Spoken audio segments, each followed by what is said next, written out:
Hello mga ka-listeners at mga ka-business.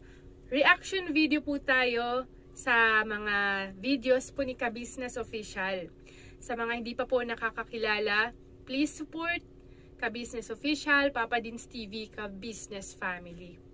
Salamat po Ka-Business at pinayagan niyo po ako na mag-reaction sa ilan sa mga videos po ninyo.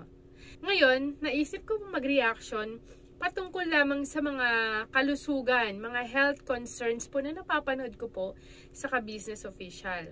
So, una, napili ko po dito si Ate Junjun. Hi, Ate Jun! Siya po ay asawa ni Bay Papaya. Siguro sa mga nanonood, alam naman po natin na si Ate Jun ay hindi mahilig sa pagkain ng gulay. Kaya, naisip ko po ngayon na magbigay ng mga health tips or mga kaalaman kung ano nga ba ang mangyayari sa katawan po natin, Ate Jun, at sa lahat po ng mga nanay. Yung mga anak nyo hindi kumakain ng gulay, ano mangyayari sa katawan? At isa pang tanong ay may kinalaman ba ang high blood sa hindi pagkain ng gulay? May kinalaman ba? At number 3, tatalakayin ko po, magbibigay po ko ng tips kung paano nyo sisimulang mahalin or i-enjoy ang pagkain ng gulay. Kaya stay tuned po, Ate Jun, at sa lahat ng mga nanay dyan. Please like, share, and subscribe po mga mama and sir para marami pa po tayong matulungan. Okay, dito na po tayo. Mangyayari sa body natin, sa katawan po natin. Pag kulang tayo sa gulay, una, kukulangin ka po sa vitamins and minerals.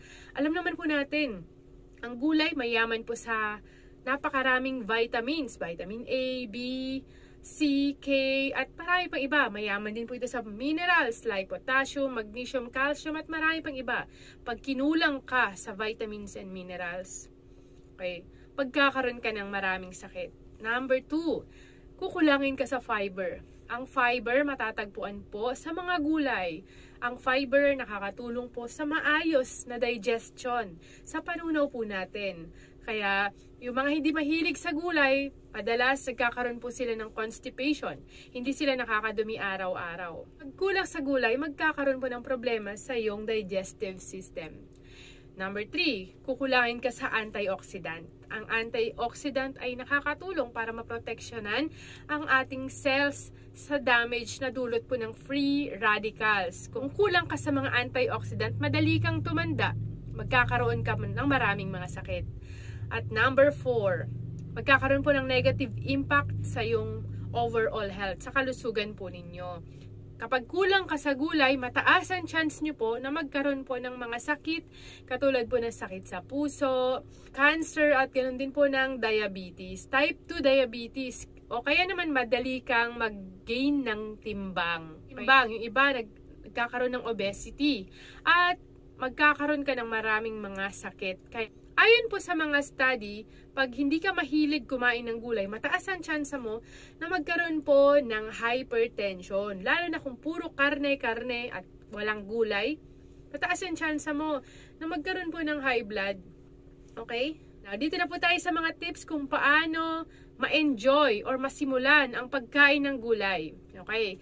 Ate Jun, para sa iyo to at sa lahat ng mga nanay na may mga anak na ayaw kumain ng gulay, para sa inyo po ito. Number 1, mag-experiment ng iba't ibang paraan ng pagluluto ng gulay. For example, subukan mo yung inihaw sa uling, o kaya naman inihaw sa oven, o kaya naman po pinasingawan, yung steamed na vegetable, o ginisa or sinabawan. Okay? Number 2, pampalasa. Mag-experiment po kayo ng iba't ibang uri ng spices na pampalasa. Search nyo po sa Google kung ano yung mga spices na pwede nyo pong simulan or pwede nyo pong gamitin. Okay? Herbs, spices like peppermint, garlic, ayan. Papasarapin niya po yung lasa ng gulay at makakatulong para ma-enjoy nyo po yung pagkain nito. Number 3, ang gulay, ihalo nyo po sa paborito nyong food. For example, paborito nyo po ang pagkain ng liempo. Ayan. Haluan nyo naman po ng gulay. Okay? Haluan nyo, igisan nyo po. Okay, ang paborito nyo po ay sinigang na baboy. Haluan nyo po ng maraming gulay para unti-unti nyo po na matututunan ang pagkain po nito. Number 4, yung gusto nyong gulay ay ihain ninyo sa iba't ibang uri ng putahe. For example, ang gusto nyong gulay lamang ay malunggay. So, pwede nyo pong ihalo ang malunggay sa iba't ibang linuluto like malunggay with noodles, malunggay with sinigang, malunggay with sinabawang gulay, at marami pang iba. Mag-experiment po kayo. And number 5, try new recipe. Okay, pwede kayo mag-research ng iba't ibang mga recipe para masubukan nyo yung mga lasa nito. Okay? Number 6, gumamit po ng mga dips or mga sinasawsawan ng gulay. Kunyari, mag-search po kayo sa Google ng iba't ibang dips. Kunyari, sa akin naman, ang favorite ko is yung mayonnaise na may egg at may paminta. Yun. Pwede kong gamitin yun bilang sawsawan ng nilagang sitaw, nilagang okra. Okay naman yung madalas kong kainin yung nilagang okra at nilagang repolyo. Sinasawsaw ko naman po yun sa kalamansi na may toyo. Sa toyo na may kalamansi, ganon. Masarap. Kahit simple lang, iba-iba yung nalalasahan mo. Ayun, at least nakakakain ka ng gulay. Ito na po, number 7, huling-huli na po. Gradually increase the amount. Ibig sabihin, magsimula ka sa pakonti-konti or pa isa-isang kutsara muna ngayon, araw na to. Isang kutsara muna ng pinakbet. Ayan. Unti-unti, subukan mo, pilitin mo. Tapos, hanggang sa araw-araw mong ginagawa yan, pa isa-isang kutsara, sa susunod, marami ka ng kinakain na gulay. Basta ang isipin nyo po is yung makakabuti para sa'yo, yung benepisyo nito. Kaya huwag mong isipin yung hindi mo gusto yung lasa.